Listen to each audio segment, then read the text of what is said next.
Cruza el río Neira, uno de los afluentes del Miño. Se construyó en el siglo XVI sobre una base romana. Les hablamos de Aponte do Carracedo, el puente de Carracedo, uno de los elementos más característicos del ayuntamiento lucense de Láncara. Sobre él discurre un camino real, que fue una de las principales vías de acceso a Galicia hasta el siglo XI. Señores, bienvenidos a la comarca de Sarria.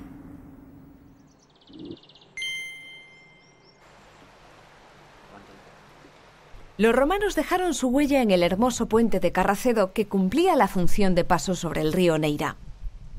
En este punto, los arrieros que lo cruzaban debían pagar el impuesto. Esta vía es conocida como Camiño Real y atraviesa prácticamente todo el municipio de Láncara. El Camino Real tiene su origen en la época de los romanos, de cuál es origen su trayecto, y luego en la Edad Media es retomado por los romeros que van a Santiago, porque en aquella época no había definido todavía una ruta. En el siglo XVIII, Carlos III ideó los grandes caminos reales de España, entre los cuales está el que une Madrid con La Coruña, es decir, la corte y el puerto de La Coruña, para intercambio mercantil con América.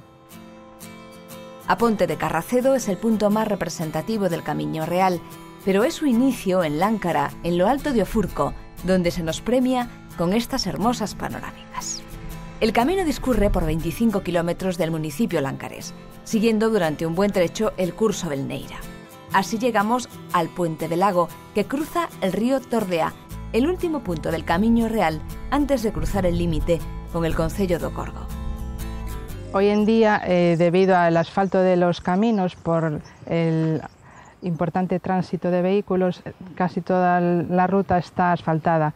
El único lugar donde podemos todavía vislumbrar cómo era la calzada en aquella época sería en el puente de Carracedo.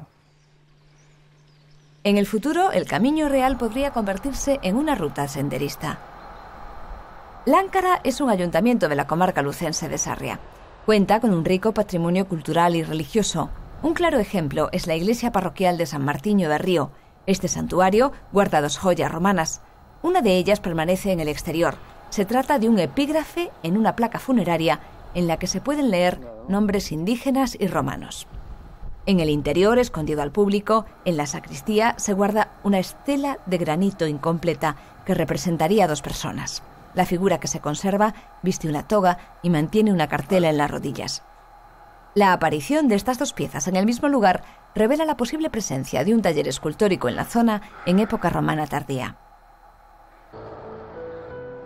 Láncara tiene su capital en el lugar de Apobra de San Xiao. En ella destaca la Casa Grande de Apóboa. El pazo conserva documentación que data su construcción en el siglo XIV. Es uno de los más antiguos de Galicia. La casa ha sido siempre de la familia Quiroga. Sus miembros, personajes ilustres del mundo social y político, han ido heredando la residencia. Actualmente el titular del pazo es don Luis Fernando Quiroga, nieto del conde de Quiroga Ballesteros y conde de Comillas. Este pazo posiblemente fue muy difícil de conceptualizar, de hacer la distribución del pazo, porque estos pazos eran autosuficientes y se soportaban con ganadería y agricultura, ¿no? Y al mismo tiempo tenían cierta prestancia por la pertenencia a las familias que eran, ¿no? Entonces, la construcción de aquella época posiblemente durase mucho tiempo, muchos años. Para hacer este pazo, que tiene una superficie del orden de 2.500 metros cuadrados, pues posiblemente hayan tardado 80 años en hacerlo, no sé, esto es como casi como una catedral. Y se empezó a construir primero con una torre, con la torre que se ve, que habrán podido ustedes observar, que está constituida por piedra muy pequeña, ¿no?